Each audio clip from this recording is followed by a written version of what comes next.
香光森林的伙伴们，我是幼仪。2016年度，我们要展开一系列的灵魂功课探索。这个月，幼仪要以欧灵所传递的讯息来谈谈灵魂。你的灵魂居住在灵魂次元，一个比地球空间更接近合一、太原、神、女神以及一切万有的光与震动的世界。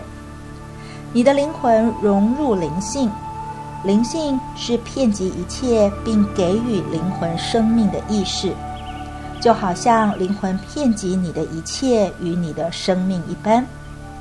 你的灵魂提供灵性接触你的管道，是你的人格和灵性之间的桥梁。但是你的灵魂并非你的心智、情绪和肉体的总和，它是指导和建构各种能量体的智能，它也保存了生命轮回的本质，并维持建构你此生生命的原型。它具有心智或智能的品质，它聪慧而有创意，在地球空间的形式与物质世界的灵魂。你的灵性进化程度取决于你的灵魂在地球空间的主宰能力。你的灵魂对地球空间的熟悉，来自于你和它的合一，以及你明白和实践灵魂目标与目的的能力。当我们提到灵魂的时候，请你明白，你的灵魂并没有与你分离，它是部分的你。当你接触你的灵魂，你会越来越认识自己，你的意识将扩展并经验到灵魂更大的光、智慧与爱。你的灵魂是光，它的具体形式是爱，是灵魂次元的大师。为了成长和完成它的更高目的，你的灵魂必须成为你在物质次元当中的大师。它的目的之一是学习如何把光送进你的人格、心智和情绪，在其中建立灵魂层次更高的光与韵律。你的人格是存在地球空间的形式与物质世界的灵魂。你的灵性进化程度取决于你的灵魂在地球空间的主宰能力。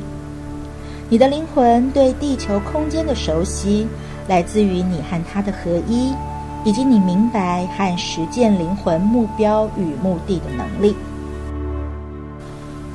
我们必须知道大我与灵魂的分别。大我为那个知道并实现你灵魂目的的自我。当你的人格充分的发展、整合、进化，它会成为一种工具。透过它，你的灵魂得以实现目的。于是它不再只是人格，它进化成你的大我。然而心智、情绪和肉体的融合成为大我，并不等于成为你的灵魂。你的大我是一个完美的工具，透过它，你的灵魂得以在地球空间表达自己。作为你的大我，你实现灵魂的目的，而非依从人格的欲望。每一次你与灵魂合一并实现它的目标，你就是你的大我。要达到开悟之境，你不能坐等你的灵魂来接触你，为你做所有的事情。你的灵魂处于一种深沉冥想的状态，它大部分的注意力是向上对准灵性次元，对准神纯然的光，直到你准备召唤它的注意。虽然它不断传送灵魂的能量波频给你，它对你的工作会在你对它发展知觉时改变，然后你能运用它激发、净化和转化你的能量，获得灵性的成长。所以你是那个必须吸引灵魂注意的人。你可以透过意识扩展、追寻大我、灵性成长和开启光体来吸引灵魂的注意。你展现内在生命的意愿和意图，可以吸引你的灵魂。当你有意识地连接你的灵魂，并继续吸引它进入你的生活，你的灵魂会开始投入更多的注意力和能量给你。当这种情况发生的时候，你的灵性成长会突飞猛进，你会从地球空间向上伸展，你的灵魂从灵魂次元向下实现。当你与你的灵魂融合，你就能够吸收它内在和周围的一切灵性知识，这会让你的生活更美好。你的灵魂知道人类和全体生命的神圣计划，明白你在计划当中所扮演的角色，所以你的灵魂会向下送出光，透过你在地球的意识体验到自己，而你的人格对它越有回应，它越能成功地透过你展现。你的灵魂透过你实现它的更高目的，精炼送光给你所在的形式和物质的世界。当你与灵魂融合，传送它的能量到你的生活，你便以一种宝贵的方式为人类服务。你传递灵魂的能量，透过与你的灵魂接触，你能把爱、光、美丽与喜悦传送给别人。当你继续阅读并且接触你的灵魂，你就会被指引呼请光之灵的协助。接触你的灵魂和悟道高灵们是可以加速你的灵性成长。这些光之灵包括大师、爱的高灵、天使和悟道者。所有你受到指引去和他们一起工作的光之灵，都是进化程度很高的高灵。他们可能以男性、女性或许多其他的形式出现。你也许感觉他们是闪耀的光，或者像是天使、菩萨。